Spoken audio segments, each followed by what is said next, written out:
Operation सिंदूर नाम सुनने में देशभक्ति का लगता है, लेकिन असल में ये सिर्फ मीडिया पर किया सरकार का एक तमाशा था। मैडम स्पीकर, मैं आज इस सदन में क्रोध, वेदना और अपमान की भावना लेकर खड़ी हूँ। अपमान उन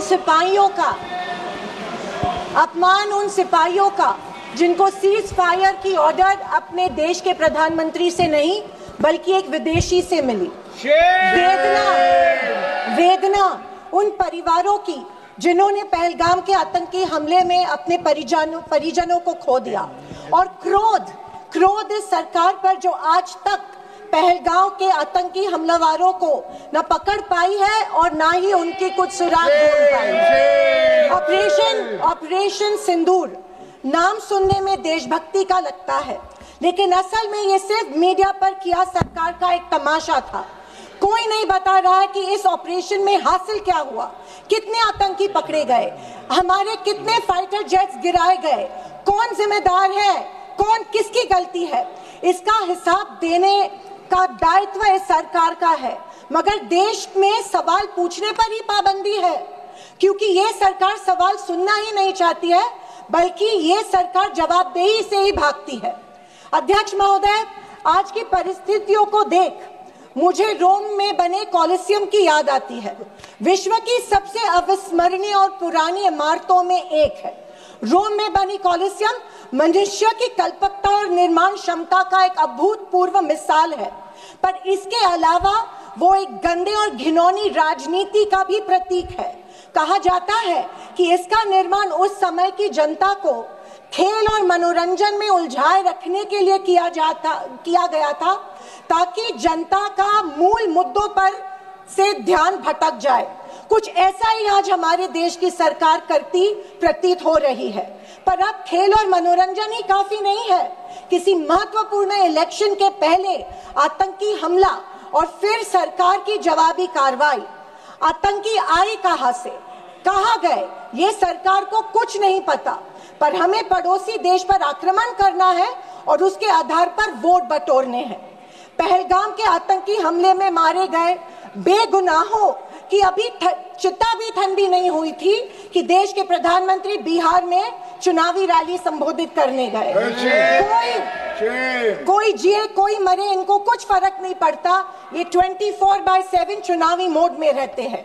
फिर साहब की मार्केटिंग की तरकस से आया नया तीर, ऑपरेशन सिंदूर। मुझे हमारी सेना की बहादुरी पर बिल्कुल संदेह नहीं है।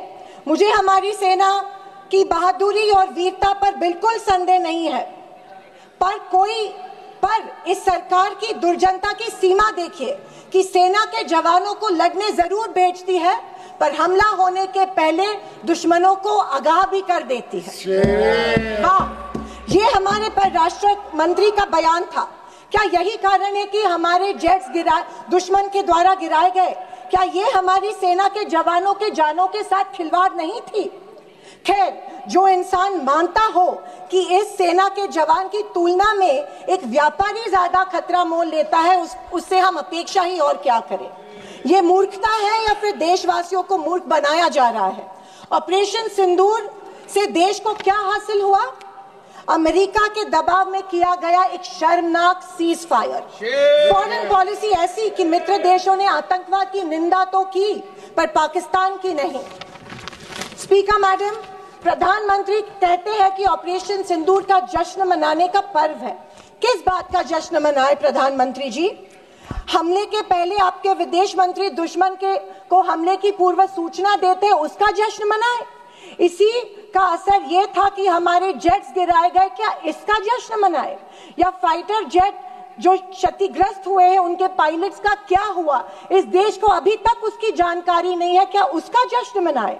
सीज फायर का ऐलान इनके कथित मित्र ट्रंप करते हैं, इससे जो हमारी देश की तीनों सेनाओं का मानसिक खच्चीकरण हुआ, क्या उसका जश्न मनाए? और तो और पहलगाम के आतंकियों को कोई सुराग नहीं, क्या इसका जश्न मनाए? इंटरनेशनल कम्युनिटी में भारत की छवि इतनी कमजोर अब तक कभी नहीं हुई थी। हर चीज को इवेंट मत बनाइए मोदी जी। अपने मन की बात छोड़कर देशवासियों को कि सवाल का जवाब देने की भी हिम्मत दिखाइए। याद आती है जब इंदिरा गांधी जी के सामने पाकिस्तान सरेंडर हुआ था और एक हार्ड लाइनर निक्सन जैसे को भी इंदिरा गांधी की बात सुननी पड़ी। और विदेशी नीति की तो हालत और भी शर्मनाक है। हमारे पड़ोसी नेपाल, बांग्लादेश और श्रीलंका जो कभी भारत के सबसे करीब थे, आज हमारी पीठ पीछे चीन से हाथ मिला रहे हैं। एक समय था जब भारत के पास नेबरहुड फर्स्ट की नीति थी और आज हमारे पड़ोसी हमें लास्ट प्रायोरिटी मानते हैं। स्पीकर मैडम, विदेश जाकर इंडियन डायस्पोरा के साथ तस्वीर खिंचवाना ही विदेश नीति बन गई है। अब यह सरकार प्रश्न पत्र भी खुद बनाती है और उत्तर भी खुद तय करती है। जनता से कोई संवाद नहीं, पार्लियामेंट में कोई ट्रांसपेरेंसी नहीं। ये सरकार केवल प्रचार की मशीन बनकर काम कर रही है। पहलगांव के शहीदों के परिवारों को जवाब कौन देगा? सरकार की कूटनीति की असफलताओं को जवाब कौन देगा? चीन की बढ़ती घुसपैठ और पड़ोसी देशों की बेरुखी का जवाब कौन देगा? अगर सरकार जवाब नहीं देती है तो सरकार को सत्ता में बने रखने का कोई अधिकार नहीं है। विपक्ष का हर सांसद लोगों के सवालों को उठाता रहेगा और अगर सवालों से डरती है तो कुर्सी छोड़ो। ये कुर्सी, ये पद जवाबदेही का है, सिर्फ इवेंट सेलिब्रेशन का नहीं है। और अंत में मैं इतना ही कहना चाहती हूँ कि आवाज न सुनी हमारी, कुछ गम नहीं। आवाज न सुनी हमारी, कुछ गम नहीं। मजलूमों की चीखें तो सुन लीजिए। मन की बातें बहुत कर ली साहब, वक्त मिले तो देशवासियों की गुहार भी सुन लीजिए। ऑपरेशन सिंदूर बाबत लोकसभेत बोलताना काँग्रेसच्या खासदार प्रणिती शिंदे यांनी केंद्र सरकारवर जोरदार टीका केली। यावेळी बोलताना त्यांनी ऑपरेशन सिंदूर म्हणजे मीडियावर केलेला तमाशा होता असे वक्तव्य प्रणिती शिंदे यांनी केले। प्रणिती शिंदेंच्या या वक्तव्याविरोधात सोलापुरात पडसाद उमटले।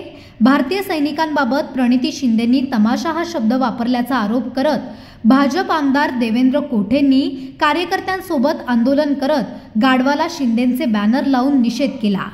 सोलापूर शहराला दुर्दैव म्हणून लाभलेल्या खासदार प्रणिती शिंदे यांनी काल लोकसभेच्या पवित्र सभागृहामध्ये भारतीय राष्ट्रीय सैन्याचा अपमान होईल असं चुकीचं वक्तव्य, सैन्याच्या कामगिरीला तमाशा असं संबोधलं।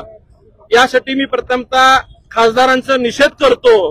कायम स्टंट लेडी म्हणून मागच्या वर्षभरापासून सोलापूरला प्रसिद्ध असणाऱ्या राहुल गांधींना विशेषतः खुश करण्यासाठी, त्यांच्या समोर चमकोगिरी करण्यासाठी आपली स्वतःची पात्रता नसताना केवळ पंतप्रधानांवरती कायम टीका करणं, महाराष्ट्राच्या मुख्यमंत्र्यांवरती टीका करण्याचं काम प्रणिती शिंदे करतात।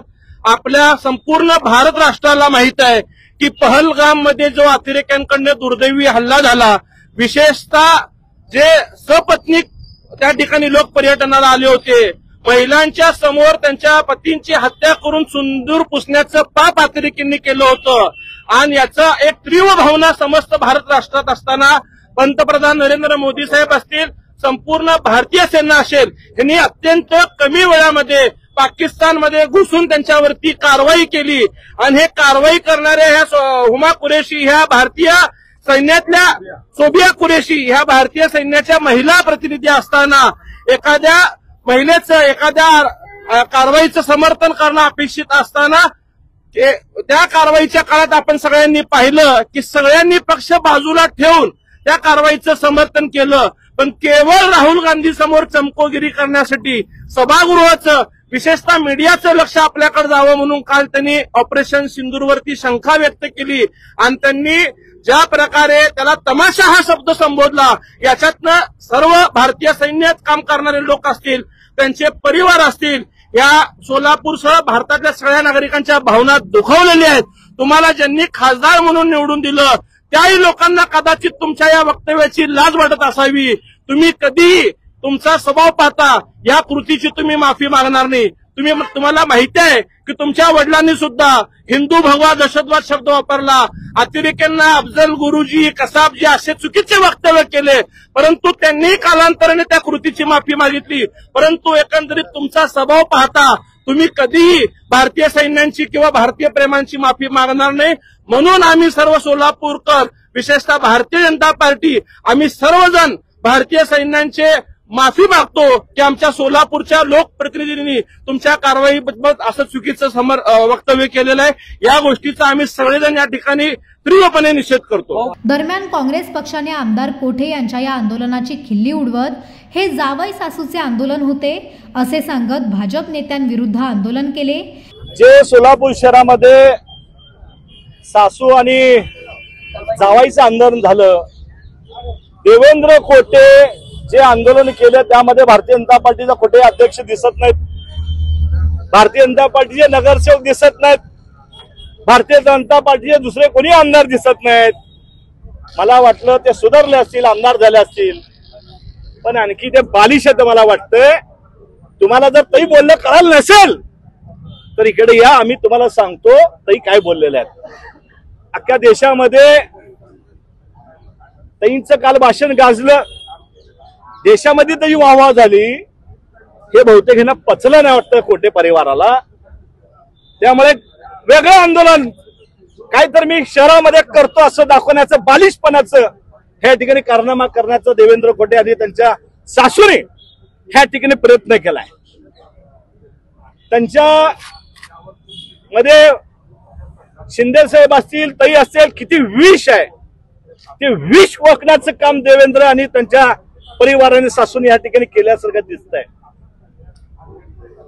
काय मागणी आहे की लोकसभेमध्ये येऊन मोदी साहेबांनी उत्तर दिलं पाहिजे, जे अपेक्षित आहे ह्या जनतेला, ह्या देशातल्या लोकांना अपेक्षित आहे। इकडं संसद भवन चालू आहे, तुम्ही बाहेर देशामध्ये फिरता, अहो तुम्ही देश वाऱ्यावर सोडता आणि परदेशी दौरे करता, ह्या देशामध्ये काय हाल लोकांचं चालू आहे हे बघा म्हणून हे खऱ्या अर्थानं त्या ठिकाणी भाषण चालू आहे।